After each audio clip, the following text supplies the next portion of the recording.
Compañeras y compañeros legisladores, durante estos días y durante esta sesión se han dicho muchas cosas.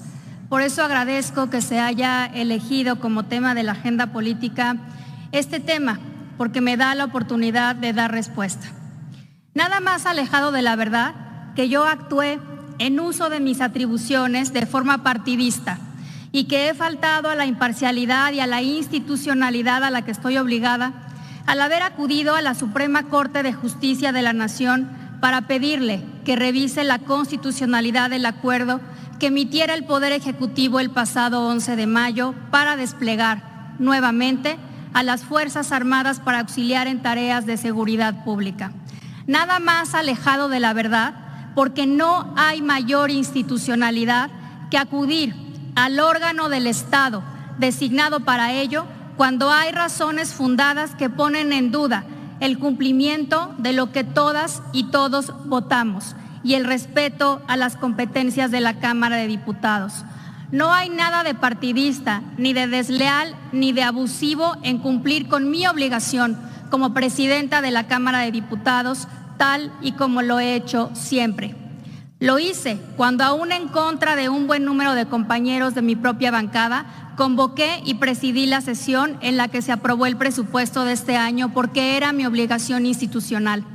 Lo hice cuando el grupo parlamentario mayoritario promovió la presentación de una controversia constitucional en contra del INE por un acuerdo que presumiblemente atenta contra la facultad de la Cámara de Diputados en materia de remuneraciones de los servidores públicos. Y lo hice ahora porque, de nuevo, hay razones fundadas para considerar que hay una invasión de facultades del Congreso y que el acuerdo del Ejecutivo no es congruente con lo que establece la Constitución.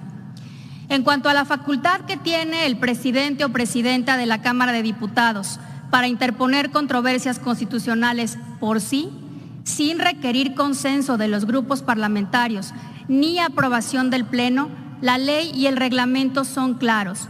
Y existe esa facultad de esa manera precisamente porque no siempre es posible alcanzar consensos entre los grupos, ya sea por visiones jurídicas o políticas distintas. Y aún así, el presidente o presidenta de la Cámara no está exenta de su obligación de cumplir y hacer cumplir la Constitución y de velar por los intereses de la Cámara.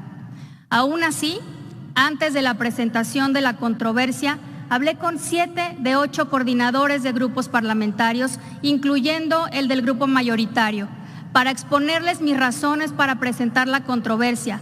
Les compartí el documento y no tuve, por parte de ninguno, objeción o petición de no presentarla.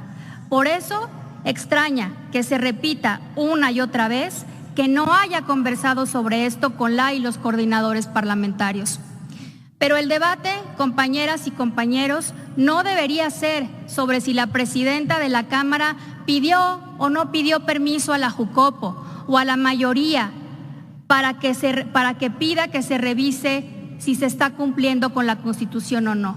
Porque es claro que bajo la ley y el reglamento eso no es indispensable. El debate real es si bajo el acuerdo emitido por el Poder Ejecutivo el pasado 11 de mayo, las Fuerzas Armadas tienen certeza jurídica en su participación en tareas de seguridad pública.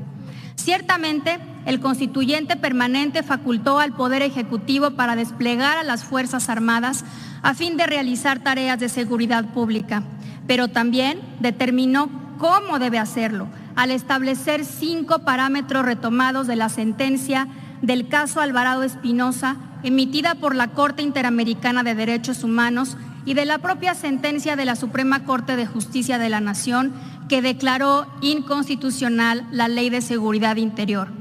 La primera, además, establece que la participación de las Fuerzas Armadas en tareas de seguridad pública debe estar regulada mediante leyes, por lo que un acuerdo administrativo que de facto funciona como ley no es el instrumento jurídico adecuado, y de ahí deriva la presunción de invasión de facultades del Congreso.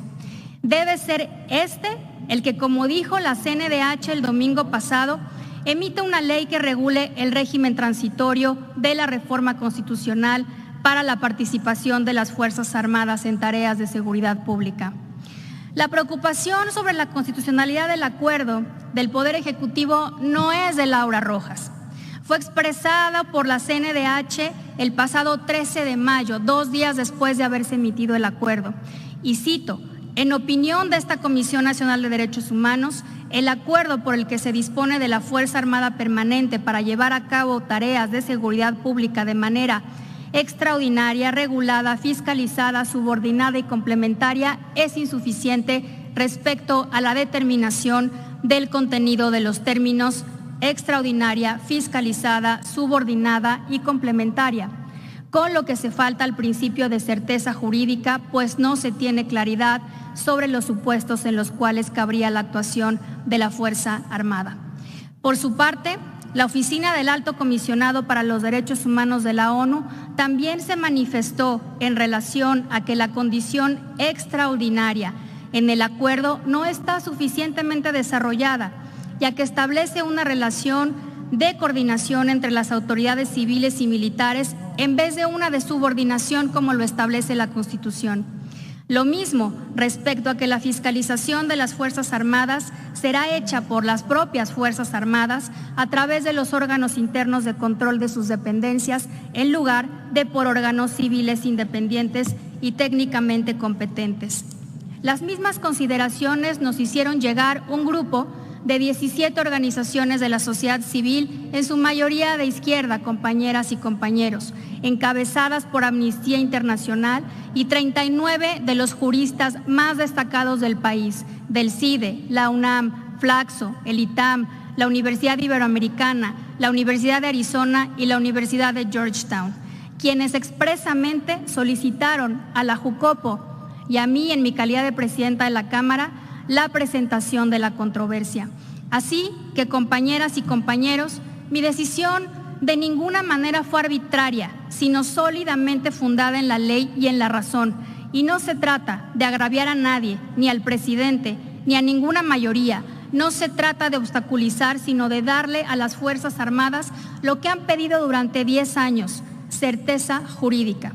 El ejercicio de la controversia supone plantear una pregunta a la Corte para que, como intérprete último de la Constitución, disipe dudas razonadas y, en su caso, haya correcciones, ni más ni menos. También se trata de defender nuestras facultades.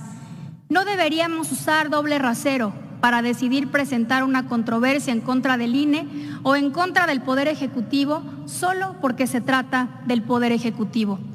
O somos y nos asumimos como un poder del Estado, autónomo en todas las ocasiones y frente a quien sea, o no lo somos. Este debate, compañeras y compañeros, es en realidad sobre la dignidad del Poder Legislativo. Concluyo en un momento, Presidenta. Donde unos ven un desafío y hasta un golpe de Estado, yo veo un medio institucional para fortalecer a las Fuerzas Armadas, y en una democracia hacer uso de esos medios institucionales es la normalidad.